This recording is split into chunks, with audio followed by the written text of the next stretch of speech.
बेलापुर में गायत्री देवी अपनी दो बेटियों स्वाति और अमीशा के साथ रहती थी। गायत्री के पति की मौत कुछ साल पहले ही हो गई थी।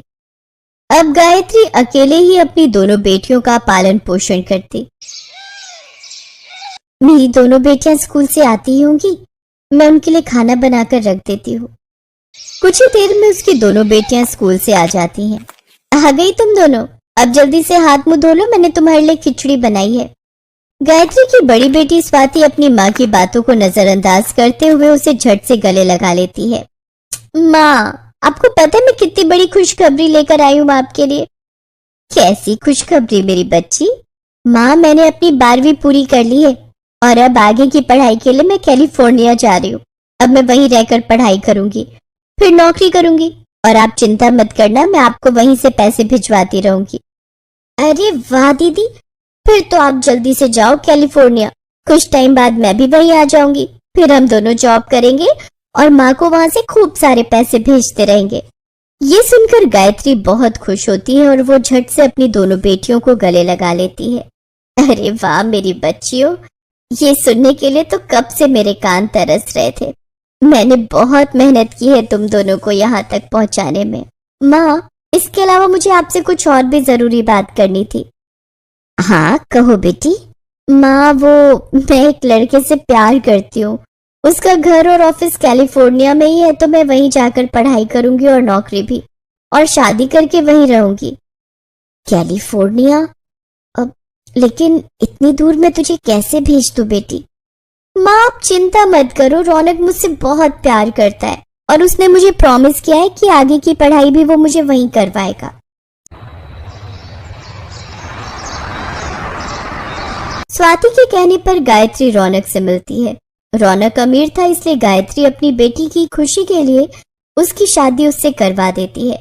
आप परेशान मत हो ना माँ, मैं कैलिफोर्निया जाकर नौकरी करूंगी और वहीं से आपको पैसे भिजवाती रहूंगी, ताकि अमीशा की पढ़ाई में और घर खर्च में आपको कोई परेशानी ना आए। कोई बात नहीं बेटी, अब तुम्हारी शादी हो गई है, इसलिए अब तुम्हें पहले अपने परिवार को देखना है, वही तुम्हारे लिए जरूरी है। और रही अमीशा की बात, तो उसकी पढ़ाई की जिम्मेदारी मैं खुद ही उठा लूंगी। ऐसा कहकर गायत्री स्वाति को विदा कर देती है। स्वाति अपने पति के साथ कैलिफोर्निया चली जाती है, जिसके बाद गायत्री फिर से कड़ी मेहनत करती है और काम करके अमीशा को पढ़ाती है। ऐसे 3 साल और बीत जाते हैं और अमीशा 12वीं पास कर लेती है। आखिर मेरी छोटी बेटी की 12वीं पूरी हो ही गई। हाँ माँ, अब तुम देखना हमारी सारी परेशानियां खत्म हो जाएंगी। अब हमें ऐसे गरीबों की तरह नहीं जीना पड़ेगा। मैं शहर जाऊंगी और नौकरी करूंगी। हाँ बेटी, अब तू ही तो हमारी आखिरी उम्मीद है। तेरी बड़ी बहन तो विदेश जाकर सेटल हो गई, अब तू ही हमारे ये बुरे दिन खत्म करेगी। कुछ दिन बाद अमीशा भी शहर चली जाती है, जहाँ वो नौकरी करती है। शहर में उसके अमीर दोस्त बन जाते हैं, जिन्हें देखकर अमीशा भी अपनी सारी तनख्वाह अपने ऊपर ही उड़ाने लगती है। एक रोज उसके ऑफिस की अमीर लड़की Jeeva, oh God, I am so tired, इतनी सारी शॉपिंग की। ये देखो, मेरा ये गुच्ची के हैंडबैग और एडिडास शूज लेकर आई हूँ। ये पूरे 80,000 के आए हैं। वैसे इसमें कुछ खासियत तो नहीं है, फिर तुमने इतने पैसे इसमें क्यों लगाए? उफ, तुम गरीबों को क्या पता कि ब्रांड और क्लास क्या होता है। तुम लोग तो पटरी पर लगे बाजार से ही 100-200 का कुछ खरीद लेते हो, या फिर पालिका बाजार से कुछ सस्ता उठा लाते हो, उसी में खुश हो जाते हो।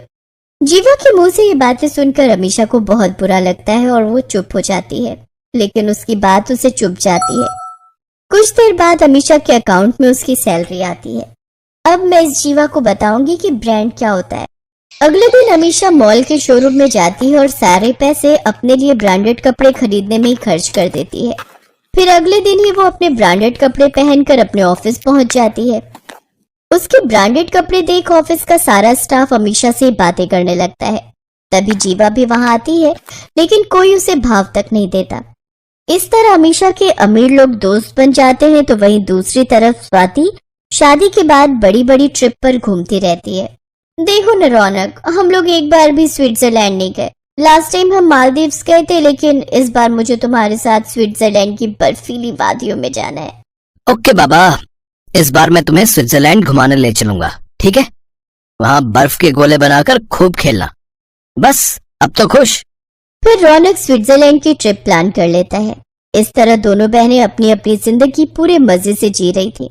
तो वही बेचारी गरीब बूढ़ी माँ ठंड में कांपते हुए फूल माला बेचती है, लेकिन इस बार गांव में भारी बर्फबारी पड़ने के कारण वो ये भी नहीं कर पाती। ऊपर से उसकी टूटी फूटी झोपड़ी में बर्फीली सर्द हवाएं आ रही थी। हे भगवान, कितनी ठंड लग रही है। काश कि मेरी बेटियां वापस आ जाएं। पता नहीं वो कब आएंगी। गांव से जाने के बाद तो उन दोनों ने एक बार पलट कर तक नहीं देखा अपनी माँ को। इससे तो अच्छा होता भगवान तू मुझे एक बेटा देता, कम से कम वो मेरे पास तो रहता। क्या पता बेटा होता तो वही मेरी देख रेख अच्छे से कर लेता। ठंड से कांपते हुए गायत्री आंगन में रखी लकड़ियां लेने जाती है, लेकिन ठंड लगने के कारण वो वहीं पर बेहोश हो जाती है। आसपास के लोग उसे उठाकर उसकी झोपड़ी के अंदर लाते हैं, फिर डॉक्टर को बुलाते हैं। देखिए, इन्होंने अपने जीने की उम्मीद पूरी तरह से छोड़ दी है। पता नहीं कब इन्हें क्या हो जाए। अगर इनकी कोई आखिरी ख्वाहिश हो तो आप लोग उसे पूरा कर दीजिए, नहीं तो न जाने कब क्या हो जाए। गांव के सभी लोग ये बात सुनकर हैरान रह जाते हैं और फिर डॉक्टर वहां से चला जाता है। डॉक्टर की बात सुनकर गांव के लोग आपस में कहते हैं, इस बेचारी की आखिरी इच्छा भला अपनी बेटियों को देखने के अलावा क्या ही हो सकती है।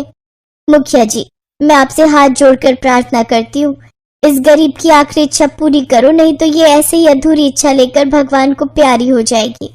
कमला के कहने पर मुखिया गायत्री की बेटियों का नंबर निकालकर उनको फोन करके उनकी माँ की तबीयत की जानकारी देता है। दोनों बेटियां झट से फ्लाइट पकड़कर अपनी माँ को देखने आ जाती हैं। अपनी माँ की हालत देख दोनों हैरान रह जाती हैं।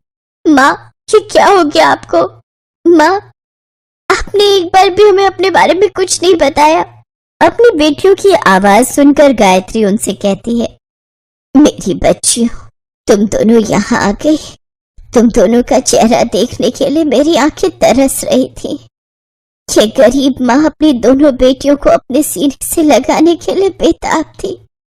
आओ, आओ दोनों मेरे सीने से लग जाओ। गायत्री अपनी दोनों बेटियों को गले से लगा लेती है, जिसके बाद वो उन्हें बहुत प्यार करती है।